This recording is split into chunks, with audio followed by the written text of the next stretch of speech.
ఆ నియోజకవర్గంలో ఏ party MLA అభ్యర్థి విజయం సాధిస్తే రాష్ట్రంలో కూడా అదే పార్టీ అధికారంలోకి వస్తుందనే టాక్ ఉంది. దాదాపు గత 50 సంవత్సరాల నుండి ఇదే నమ్మకం నిజమవుతుంది కూడా. ఈ నేపథ్యంలో ఈ నియోజకవర్గ ప్రజలకు ఎప్పుడూ అధికారమే ఉంటుందని చెప్పవచ్చు. అందుకే ఈ నియోజకవర్గంపై నేతల దృష్టి ఎక్కువగా ఉంటుంది. పైగా ఇది ఎస్సీలకు కేటాయించిన నియోజకవర్గం కావడం మరో విశేషం. ఇంతకీ ఏది ఆ నియోజకవర్గం? ప్రస్తుతం ఆ నియోజకవర్గానికి ఎమ్మెల్యే ఎవరు? అనంతపురం జిల్లాలో ఉన్న అసెంబ్లీ నియోజకవర్గాల్లో సింగనమల ఒకటి. ఈ నియోజకవర్గానికి ఒక ప్రత్యేకత ఉంది. అసెంబ్లీ ఎన్నికల్లో సింగనమలలో ఏ పార్టీ అభ్యర్థి గెలిస్తే రాష్ట్రంలో అదే పార్టీయే అధికారంలోకి వస్తుందనే నమ్మకమైన ప్రచారం ఉంది. ఇది నిజం కూడా. ఎందుకంటే గత 50 ఏళ్లుగా ఇక్కడ ఏ పార్టీ అభ్యర్థి గెలిస్తే ఆ అభ్యర్థికి చెందిన పార్టీయే రాష్ట్రంలో అధికారంలోకి వస్తోంది. ఇది ఆ నియోజకవర్గం ప్రత్యేకత. ఇందులో భాగంగా మొన్నటి ఎన్నికల్లోనూ అదే జరిగింది. ప్రస్తుత రాజకీయ పరిస్థితులు చూసుకుంటే సీన్ రిపీట్ అయ్యిందనే చెప్పవచ్చు. ఇక్కడి నుంచి తెలుగుదేశం పార్టీ తరపున బండారు శ్రావణి శ్రీ విజయం సాధించారు. దీంతో రాష్ట్రంలో కూడా తెలుగుదేశం పార్టీ అధికారం చేపట్టింది. దీంతో ఈ నమ్మకం మరోసారి నిజమని రుజువైంది. పైగా ఇది ఎస్సీలకు కేటాయించిన నియోజకవర్గం కావడం మరో విశేషం. ఇక ఈ నియోజకవర్గం నుండి ఎందరో మహానీయులు రాజకీయాలలోకి వచ్చి నియోజకవర్గానికి ప్రాతినిధ్యం వహించారు. మాజీ రాష్ట్రపతి నీలం సంజీవరెడ్డి కూడా ఇదే నియోజకవర్గానికి చెందిన వ్యక్తి. విప్లవ యోధుడు తరిమల నాగిరెడ్డిది సైతం ఇదే నియోజకవర్గానికి చెందిన వ్యక్తి. ఇక ఇక్కడి నుంచి మాజీ పీసీసీ చీఫ్ సాకే శైలజానాథ్, మాజీ మంత్రి జయరాం, సమంతకమణి, యామిని, బాల ఇలా ఎందరో పేరుగాంచిన రాజకీయ నాయకులకు నిలయంగా నిలిచింది సింగనమల. ఇదిలా ఉంటే సింగనమల నియోజకవర్గంలో బండారు కుటుంబానికి కూడా ప్రత్యేక గుర్తింపు ఉంది. ఈ కుటుంబం 3 తరాలుగా తెలుగుదేశం పార్టీకి వీర విధేయులుగా ఉంటున్నారు. దీంతో ఈ కుటుంబానికి మరింత గుర్తింపు వచ్చిందని చెప్పవచ్చు. బండారు కుటుంబం నుండి ఉన్నత విద్యావంతురాలిగా, యువ నాయకురాలిగా బండారు శ్రావణిశ్రీ 2019లో టీడీపీ నుండి రాజకీయ రంగప్రవేశం చేశారు. బండారు శ్రావణి శ్రీ కుటుంబం 3 తరాలుగా తెలుగుదేశం పార్టీకి సేవ చేసింది. అంతేకాదు ఆమె తాతకు నియోజకవర్గంలో మంచి పేరు ఉండేది. ఆయన నియోజకవర్గంలోని ప్రజలకు ఎన్నో సేవా కార్యక్రమాలు చేశారని చెబుతుంటారు. దీంతో శ్రావణి శ్రీ తాత సింగనమల ప్రాంతంలో ఎంతో పేరు ప్రఖ్యాతలు ఉన్న వ్యక్తిగా గుర్తింపు పొందారు. అంతేకాదు శ్రావణి శ్రీ తాతకి తెలుగుదేశం వ్యవస్థాపకులు నందమూరి తారక రామారావుతో సన్నిహిత సంబంధాలు ఉండేవి.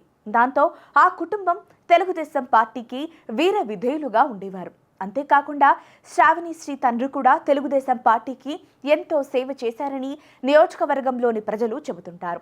ఈ నేపథ్యంలో శ్రావణి కుటుంబానికి గుర్తింపు ఇవ్వాలని టీడీపీ కూడా ప్రయత్నం చేసింది. అందులో భాగంగా శ్రావణి శ్రీ తాతకు ఎమ్మెల్యే టికెట్ ఇవ్వాలనే ప్రయత్నం చేసిందట. అయితే ఎమ్మెల్యే టికెట్ వచ్చినట్టే వచ్చి చేజారిపోయిందట. అనంతరం శ్రావణి శ్రీ తండ్రికి సింగనమల టికెట్ ఇవ్వడానికి ప్రయత్నం చేయగా ఆయన ప్రభుత్వ ఉద్యోగి కావడంతో పాటు టెక్నికల్ ఇష్యూతో టికెట్ చేజారిపోయిందట. ఈ నేపథ్యంలో బండారు కుటుంబాన్ని మర్చిపోని టీడీపీ అధిష్టానం ఆ కుటుంబం నుండి ఉన్నత విద్యావంతురాలిగా ఉన్న ఆయన కూతురు బండారు శ్రావణిశ్రీకి 2019లో సింగనమల టికెట్ కేటాయించింది.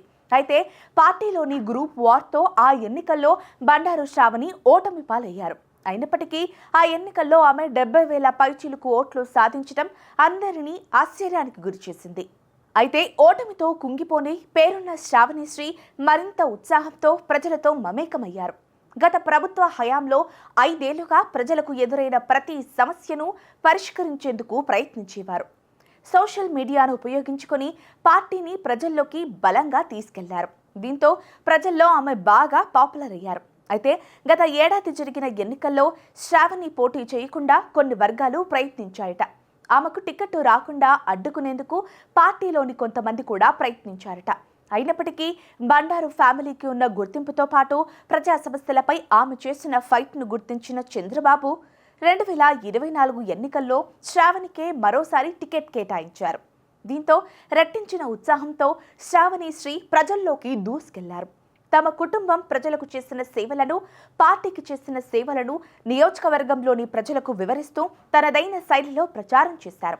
దీంతో ఆమె విజయాన్ని ఈసారి ఎవరూ ఆపలేకపోయారనే టాక్ నియోజకవర్గంలో వినిపిస్తోంది. దీంతో శ్రావణిశ్రీ సింగనమల శివంగిగా మారిపోయారని స్థానికులు చెబుతున్నారు. ఇదిలా ఉండగా సింగనమలలో 20 ఏళ్లుగా నీళ్లు వదలని సుబ్బరాయుని కాలువకు ఎమ్మెల్యే శ్రావణి ప్రత్యేక చర్యలు తీసుకొని నీళ్లు వదిలి ప్రజల గుండెల్లో చిరస్థాయిగా స్థానం సంపాదించుకున్నారని రైతులు ఆనందం వ్యక్తం చేస్తున్నారు. అంతేకాదు నియోజకవర్గంలోని చెన్నంపల్లి దిగువ చెరువుకు నీళ్లు వదలాలని రైతుల విజ్ఞప్తి మేరకు ఎమ్మెల్యే స్వయంగా పరిశీలించి ప్రత్యేక చర్యలు తీసుకొని చెరువులకు నీటిని వదలడంతో రైతులు సంతోషం వ్యక్తం చేస్తున్నారు. గత ఎమ్మెల్యే కనీసం ప్రజల్లోకి వెళ్లలేదని, ప్రస్తుత ఎమ్మెల్యే ప్రతి మండలం ప్రతి కాలనీలో తిరుగుతూ అభివృద్ధి ఎలా ఉంటుందో చూయిస్తున్నారని ప్రజలు చెబుతున్నారు. ఇక ఎమ్మెల్యేగా శ్రావణిశ్రీ క్షేత్ర స్థాయిలో పర్యటిస్తూ సమస్యలను పరిష్కరించే ప్రయత్నాలు చేస్తున్నారు. ప్రజలకు అందుబాటులో ఉంటూ ప్రజల సమస్యలు పరిష్కరిస్తున్నారని స్థానికులు చెబుతున్నారు. శ్రావణి ఎమ్మెల్యేగా ఎన్నికైన తర్వాత మండలానికి 3 కోట్ల చొప్పున 18 కోట్లతో అభివృద్ధి పనులు చేపట్టారని చెబుతున్నారు. సీసీ రోడ్లు, డ్రైనేజీ కాలువలను మరమ్మతులు చేయించడం వంటి అనేక పనులకు శ్రీకారం చుట్టారనే టాక్ వినిపిస్తోంది. ఎమ్మెల్యే శ్రావణి చేస్తున్న అభివృద్ధిని చూసి వైసీపీ నాయకులు కూడా టీడీపీలో చేరేందుకు సిద్ధంగా ఉన్నారని ఆమె అనుచరులు చెబుతున్నారు. ఇలాగే ప్రజల్లో మమేకమైతే శ్రావణిశ్రీ రాబోయే కాలంలో మంత్రి అయినా ఆశ్చర్యం లేదంటున్నారు నియోజకవర్గం ప్రజలు. మొత్తానికి సింగనమలకు ఎమ్మెల్యే బండారు శ్రావణి ఓ బ్రాండ్గా మారిపోయారని స్థానికులు తమ అభిప్రాయం వ్యక్తం చేస్తున్నారు.